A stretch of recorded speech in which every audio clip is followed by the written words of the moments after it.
we are going to discuss about Francis Bacon's Of Study. Bacon, a philosopher, statesman, and essayist of the Renaissance period, is known as the father of English essay. His works are rich in wisdom, practicality, and insight into human nature, and his Of Studies is one of his most celebrated essays. In this essay, Bacon explores the value of studies in three key ways: delight, ornament, and ability. He argues that reading brings personal enjoyment, enhances conversation and intellect, and sharpens judgment and decision making. However, he also warns against excessive study, which can make a person lazy and pretentious. He emphasizes the balance between learning and experience. While studies refine and improve a person's natural abilities, they alone are not sufficient. Practical experience is necessary to apply knowledge effectively, just as plants need pruning to grow properly. Bacon discusses about different types of people and their views on studies. He says crafty men contempt studies, simple men admire them, and wise men use them.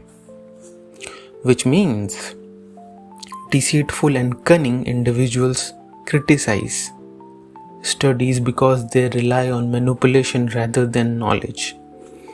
Those who are uneducated or naive respect studies but not understand their deeper value.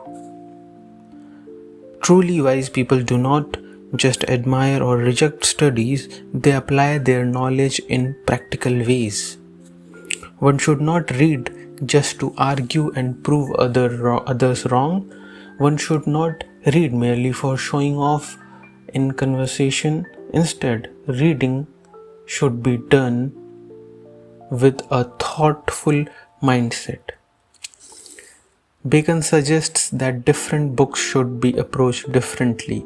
Some books should be read only in parts just to get an idea of their content, while others should be read entirely but without deep analysis.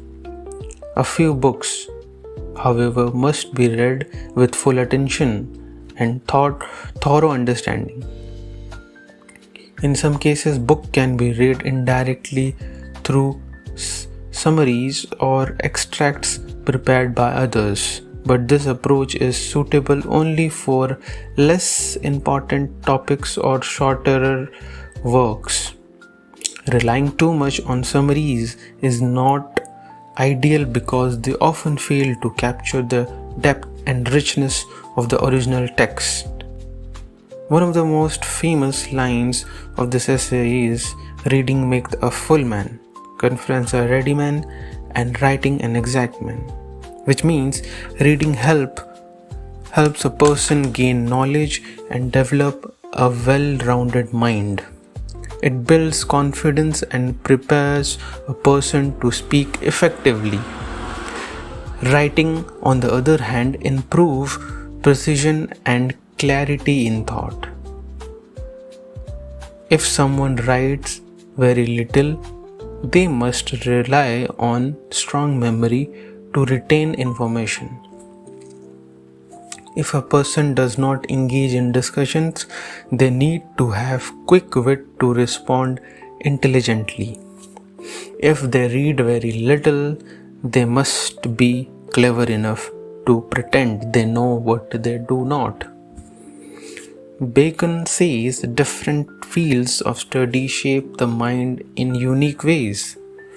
History makes a person wise, poetry sharpens wit, mathematics develops subtle thinking, natural philosophy deepens understanding, morality makes a person serious, and logic and rhetoric enhances reasoning and persuasive skills.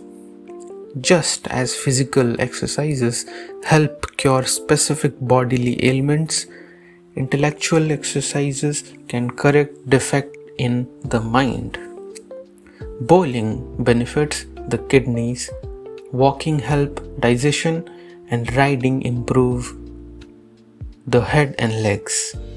Similarly, if a person's mind is scattered and lacks focus, studying mathematical demonstrations require continuous attention. If someone struggles to distinguish between fine differences, studying the works of medieval scholars, schoolmen can help, as they are expert in detailed distinctions. If a person cannot organize and recall information effectively, studying law cases can train the mind to make connections and apply past knowledge. Bacon suggests that for every weakness in the mind, there is a specific study that can serve as a remedy.